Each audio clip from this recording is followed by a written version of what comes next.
Good morning. What's happening? Try getting my coffee, trying to, get up the energy level. What's the news this week in AI? Did you follow the news? Did you check the news?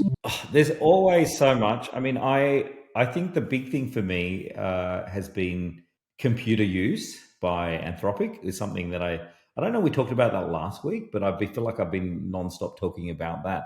Um, not just because we've invested in the company, but also because I'm kind of the use cases are pretty.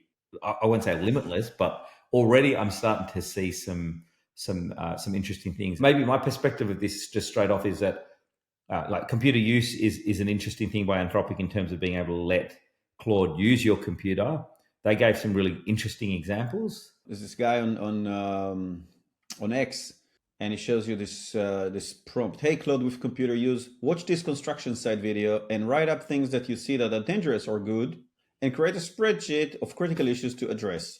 So, this is straight out of science fiction a few years ago, right? The computer watch a video, understand what's going on in the video itself, technology that we didn't even think about, able to classify what it sees according to some abstract measurement that it knows, which is what's good, what's bad, and then operate a spreadsheet and do the summary. This is, I think this is just we were presenting about the impact of AI to a group of analysts the other day, and we made the point that a way to think about AI and vertical AI is that it's SaaS 2.0.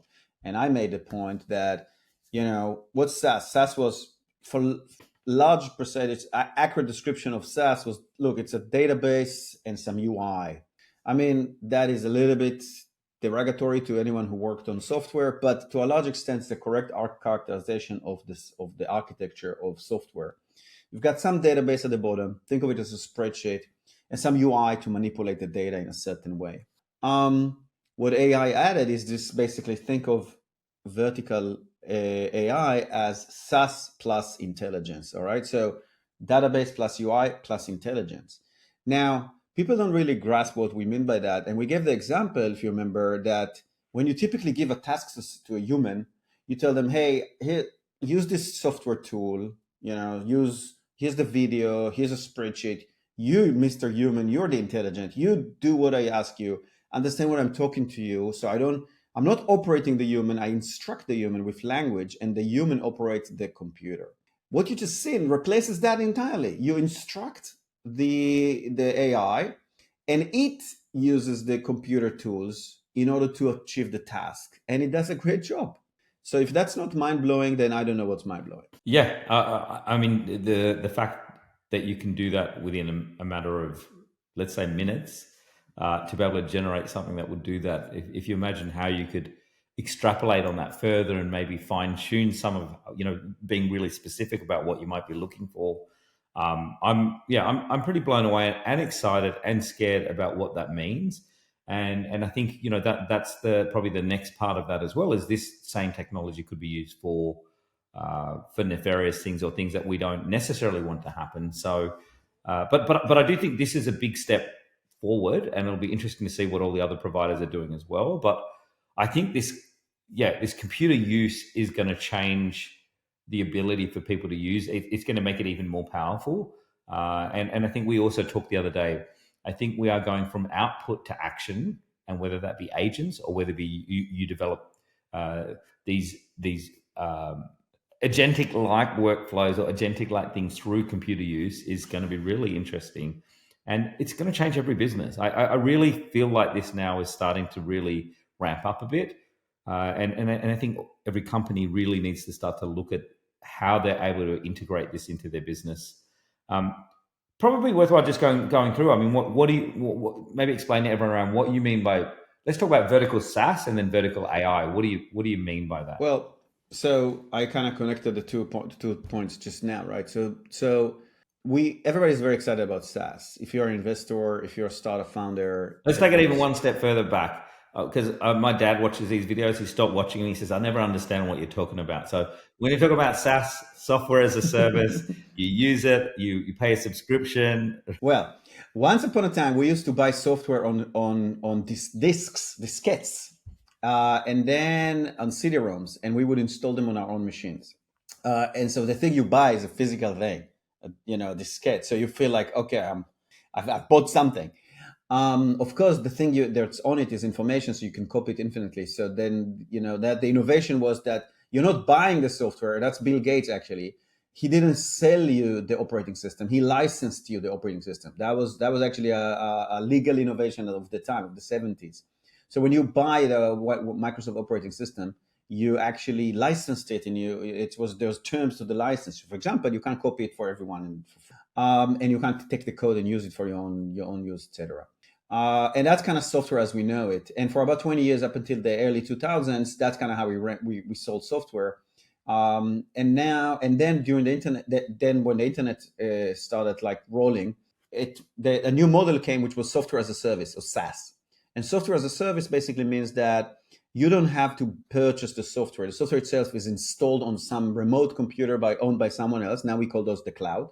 And then you just have access to the software. So instead of needing a hardware and administrators and maintaining that whole thing on your side on the business, you just license and you access the software through through the internet. So pretty much every software you use that you access through a browser, it's SaaS. So Google, as opposed to install on your machine, right? So if you install Microsoft Office on your hardware, then that's the old school way of doing it. Where SaaS, software as a service, you just open a browser and access Google Workspace anywhere you want. SaaS is huge. SaaS made a lot of investors, a lot of founders rich. SaaS is pretty much the name of the game in software VC, in venture capital, for the last decade and a half. And pretty much everybody, why is it? Because you buy a subscription, right? You have to subscribe to software as opposed to purchase it one-off. And what do we know about people? We know they forget to cancel the subscription. So once you sell someone a subscription, you're much more sticky business, and likely that you get in, but it's not so easy to get out. So that's SaaS, and everybody wants to start off. We meet a lot of founders, and they're thinking about starting a SaaS business, right? The problem is that the fundamental the fundamentals of the business of a SaaS is that the cost is not prohibitive, meaning there's a big margin because you're selling high value proposition, but it doesn't cost you so much. So the goal of any SaaS business, and the reason why investors like it, not just because it sticks with customers, because the operating margins are really high, right? So you can charge $100, but it costs you a few cents, right? So that's an important thing. If you pay $100 to some service, it doesn't cost them $80 like for a product in a shop. It costs them a few cents. Now, depending how you define it, they have to have a lot of engineers, and that's expensive, and maintain it. And the cloud providers sometimes charge a lot. But that's the business fundamentals that are attractive with SaaS. How did I do so far? Do you think your dad will understand that? Well, I think you told them a really long story, but I think the point really why I wanted to just go back to that is, and particularly in Australia, I hear a lot of founders talk about Australian VCs only invest in SaaS companies, and like this has been the bread and butter of our investment, particularly in Australia. And all those positives as to why recurring revenue, you get to a certain point, there's all these great things about that. I think the thing, and why I was asking that is really this vertical SaaS was really about a niche, solving a niche problem and having some software that really helps someone. People just pay for that because there's a real value in that. I think what I wanted to contrast was what does AI bring to this, and how does this change? How does this change this model of this software as a service? How do you charge for it? Because in fact, before there was almost like a fixed cost of running that. You develop this SaaS solution, it sits there on a server, and there's a cost, but it doesn't go up with how much you use it. It's the same cost almost for the company. Now, particularly if you're using some of these language models in the back end, and you're paying for running those models, and the more you use it, the more you pay. And the infrastructure guys, obviously we see that. So how does this work? What do you think from where we're going in this vertical AI now with So, SaaS? so that was SaaS. Now, what people call vertical AI, and I think that it's just SaaS 2.0. It's this new model, that new operating model for a business. The fundamental difference is that it's no longer dollars and cents to run the service per user. It can be much more than that. It can be 10x that. A user walking in to use your product and, like, let's say build build a website. Let's say you use the AI to make a website for the user. That query can be a few dollars in itself. So now, if you've got 10,000 users just tried your product over the weekend and very excited, and you're just an early stage startup, now they might have cost you $100,000, that thing. So if you're not charging them to try, you're not going to make it as an early stage business. Think about Canva, great example of an amazing Australian business. Canva was super successful, onboarding users, like giving them give them a free subscription, and then trying to upgrade them to a paid subscription over time, right? The freemium model, the famous freemium model. The premise of the freemium model is that you can offer it to 100,000 people and you're not going to bankrupt. If in AI, a lot of business can't do that, because just generating just using the tool costs money. So we see consumer behavior change. People are willing to pull up their credit card earlier and actually convert to a paying customers, but they also knowingly cancel the subscription, remember to cancel the subscription, and moving out. So there's a bit of more. We call them AI tourists, right? They pay, they come in, they do the experience, they may not stay. That's kind of consumer change. So instead of talking about freemium, we start talking about AI tourists. Are you capturing the tourists? Are you converting them to Look, citizens? I think I think there is still a freemium happening, but you need deep pockets as a startup to be able to offer that to make it worthwhile, and your acquisition costs. I think if you're you just need deep pockets. You can't just do that as a not with a lot of money to do that. I 100% agree. It's going to be it's different. Like companies can't compete like they were unless they have the backing to be able to do that. So we're going to action. We're going towards action now. So rather than just getting something going, hey, this model has spat out something. What do you do with that? And that's been great because people are taking that, manually doing that. What's happening now, and whether that be with agents or with some of the models directly, as we saw, there's this next stage of actually doing something with that information, with looking at, with listening to something, with seeing something, with just all these things. So I think that is super powerful because that's what we do as humans. That's what we do in businesses. Now, if we can start to use this throughout our businesses, it's an AI first business is going to be very different and super powerful, super productive if people know how to use it. I think the big thing for me is we live in a weird world where we see this all the time. And when I go out to talk to people people are not using any of this. And we saw that in the week. I feel like everyone knows these things, but when you look out in the general public, when we look out even in most organizations, this isn't being used. It still is very early, like we're talking about, but that's the opportunity we have right now. And I think that's what's, to me, is really sort of exciting. So it's super exciting, but I think it's a paradigm shift. When you think of software as tools, this is not exactly like a tool, right? A tool, like think about a word processing, Word, like Microsoft Word. You're paying for the tool and you're going to use the tool to write your story or write your document. So you hire a secretary think about it like in the 80s terms. You hire a secretary, you buy the tool for her, and then, she helps the office and produces whatever needs to be produced.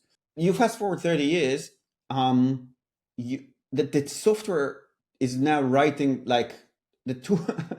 The tool, you don't need the tool anymore. You need this, it writes it by itself. So it's like, what do we call it? I'm going to call it software tools. Probably we're still going to stay with software tools, but it's like adding AI is really replacing the user of the tool.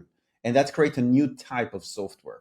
And that's why people are willing to pay for outcome. So for example, instead of Meritech, right? Instead of accessing a tool that lets them do something and you charge like a tool, you give them like this product that does the work of the actual the paralegal that actually needs to analyze, hundreds of PDFs, and then you pay for that much more. You would pay, like, it costs you $10,000, $150,000 to do the work. Wouldn't you pay $1,000, $2,000 for the software to do it? That is the paradigm shift we're seeing in vertical AI. Yeah, 100%. So what do you think? In the week we also saw OpenAI go into the search space, and I think that's quite an interesting change. And we see other companies like Perplexity. We've mentioned that in some of our previous discussions as well, as combining search with using some of the language models. I mean, what do you think about that? What do you think, is that going to threaten Google eventually? Google's incorporating those things. Where do you sort of see this sitting now? The future of search. It's very clear that it will disrupt Google. You don't have to have a PhD in software strategy to figure it out. Like, what's Google for? Google is because there's this internet, and people want to access the internet, and find out what's going on. So Google find a way to search the internet, and OpenAI summarizes the internet for you. So when you walk to Google, you should check how many times you're asking something versus trying to get to somewhere. Right? If you're trying to get to an airline website to book versus finding the actual cheapest flight and book, and see which one of those use cases, and you'll see that a lot of people, they don't go to the internet, they don't go to Google in order to find the BBC website. Sure, some of them, but some of them just type BBC somewhere or press a BBC button on their actual phone or whatever the device is. A lot of people go to the internet to whatever it is that they're trying to do can be achieved through a method of search and a method of summary. And I think that once they understand that AI is both summarizes the internet plus able to take action for you, then I think it's clearly that we're disrupting the main use case of Google. Now, there's a phrase, empires die slowly. You're not going to see Google evaporate in a minute. They have a massive market share. They have a massive presence. They have a big business. But the same way that you can argue that Google kind of killed, it killed the monopoly of Microsoft. It didn't kill Microsoft, right? The internet and Google and Apple killed the monopoly of Microsoft that they had. They had a massive monopoly in the late 90s. They were sued by the Department of Justice. No one is to think about Microsoft now looking like, oh my God, the Microsoft operating system monopoly, it's destroyed the world. That's pretty much going to happen to Google. Well, so the question is the model of future of search going to be one platform where you go to OpenAI or Google, or is it the Perplexity model where you go to multiple models and get an answer? Why? I don't buy that vision. What's that good for? Well, maybe you want to have a choice of models. Maybe you want to see what gets the best result for you. So, I use different models for different use cases. But it's like, it's like saying, look, people can use different search engines for different use cases, right? But really, but that's because so the question is exactly that. So why would Google not continue just to dominate then? Because people are. We started off saying people are inherently lazy. So why are they going to go and do? Why are they going to go somewhere else? If Google will do the same thing. So search will be the. They'll incorporate the similar things, whether it be with Gemini as OpenAI are. So the question becomes, they have the gateway, and it's got to be not just a little bit better. It's got to be, what's that tipping point for someone to go, I'm going to just use OpenAI search over Google search? Is probably my question. Or why am I going to go and use either one of those and not use something like Perplexity? So I go, does Perplexity have a business model? Perplexity is a classic. Let's hope that some big guy buys us. I think personally, the big guys are able to meet the users where they are and own it. Microsoft had an operating system. At the end of the day, the pixels you were first interacting with when you open up the computer were theirs. So they pushed away Netscape Navigator and put their icon for Internet Explorer, and that took over.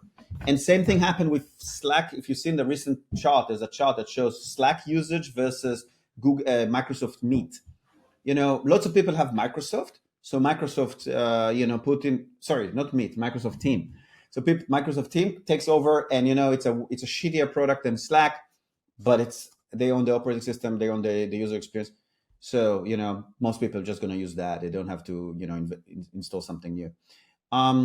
Why would Google not think the same thing not happen to Google? Well, personally, I think that the search type of user behavior is slightly different, and the way Google monetize that, they're not charging you for the they kind of subsidize everything just to make money off the ads, of the traffic ads. So that ads business models will exist, but I don't know. I think there's a room for. I'm betting that there's room for another giant. That's the AI giant. That's OpenAI, and they will be able to move users away from the browser and the Google. I'm frankly a little bit ahead of the I guess early adopter. I don't do a lot of Googling anymore, and I used to do a ton of Googling. I do a lot of asking the AI. I'm not sure. I'm not saying I'm your typical user, but I see that the behavior change that can happen here. But if you look at, so if you use the ChatGPT search, in fact, I just did something funny while we were talking. I did just put who's Yash Varma into the search, which came up with a whole range of things about us, but it had some other dude on the front as the photo. So I'm a little bit concerned about that bit, but Show the result. I was quite concerned. I was like, what happened here? You can get the extension. This is just a little search that I did while we were on this on the call. I said, who's Yash Varma? This is what it came up. Came up with some great results, but who's this dude? But it gave all the sources, and the other interesting thing is, it did go into different aspects around what we're talking about. So I like the citations, I like the way it's doing a lot of this stuff, but it did get the photo wrong, which I'm a little. If I Google it, I'll give you the contrast. If I do a who is Yash Varma, all I'm saying is at least I get I come up. But anyway, little example. Probably not that exciting, but the way we are searching is changing. I think that's one of the key points. So look, the other thing is we talk about. I think the big concept in my head is output to action. I think we moved into this next phase. Have you sort of seen the Boston Dynamics robots now as well? So if we start to take, what you talked about initially was using computer vision to see something and do some assessment. I think we can kind of go even further. So you have this Boston Dynamics robot now that's able to kind of operate and take on some really interesting tasks as you'd use in a factory. So I don't know. To me, it's kind of pretty cool what it's able to do. And once again, we talk about how is this going to impact businesses, but this is taking real world autonomous, working in a factory, independently moves. You can kind of see this, and it's using these models that we just, we're talking about with, before, but handling different things here is really interesting. How it recovers from failures and so forth. So if you get a chance, check it out. But I mean, yeah, I once again sort of think this is, it's actually doing something more useful than just previously just jumping around and some pretty cool dancing or whatever. But we're starting to see what could this be used for, working 24 hours a day or whatever, if you were thinking about this from an airline point of view or whatever. It's just, I think it'll be really interesting. What's your thoughts? Yeah, I think we're seeing the future, and I think we're going to see a lot of more of that. And the question is, if it's finally going to do the coffee for my mom. Remember that what I told you? Oh, actually, there was one. I did see something the other day, which was a robot putting a coffee pod and had a correction around putting the coffee pods into the machine. It wasn't really as impressive as some other things, but it's coming. Tell your mum it's coming. She's gonna have her coffee sooner than later. She's looking forward to it. So check this out. So Sean McGuire from Sequoia is announcing that they made an investment into Descartes AI. I think it's an Israeli startup that basically is generating a game in video on the fly. So everything you see here is not a game engine. It's a version of Minecraft with no game engine. It's purely video model rendering pixels in real time. Okay, so Tim Sweeney, which is the CEO of Epic Games, all right, from one of the biggest game company, Fortnite, etc. Reply, wow, every single thing about this sucks. But I will tell you that let's check back on this one in 5 years. Really good comeback. And I buy that it's a game changer. I mean, it's just currently demonstration of capability. But they're able to basically have a model that generates the game. That's a big deal. Instead of spending $500 million creating the game, what if we could just generate the game? I don't know. Is that the thing that's going to happen? What do you think? I'm confused. Exactly. I'm confused as to what I it's I'm not sure what you exactly do with it, but yeah, well, it's kind of like having a dream. It's kind of like having a dream, isn't it? Like it's creating something that is like it's making it up on the go. You're kind of in this world. Is it real? Is it not real? But it's not. Well, it generates it according to the rules of the game. So it has the rules of the game, according to the aesthetics of the game. So it's and it can generate a on-demand gameplay just for you, personalized gameplay just for you on demand through the model. Um, Big deal. Very different production process to what they do these days with a game engine, Yeah, which has to like run infinite number amount of lines of code in order to get essentially the same thing. This generates the video. It just generates the video you see. It doesn't generate the. It doesn't need the logic of how to build it and how to interact with it and all that kind of crazy stuff. I don't know. I know it's early stage. Very interesting investment. We have to track on that one. yeah. Look, I can see how it could be a future game engine, right? How you play it, even, and yeah. Look, once again, we don't know how it's going to be used. The fact that you can do it, that people will find a way to make that work. So, uh, look, I think we've run out of time. I gotta get out of here. I gotta go meet a space founder. So, catch up with you next week, Dror. That's another week. This week in AI. See you later on.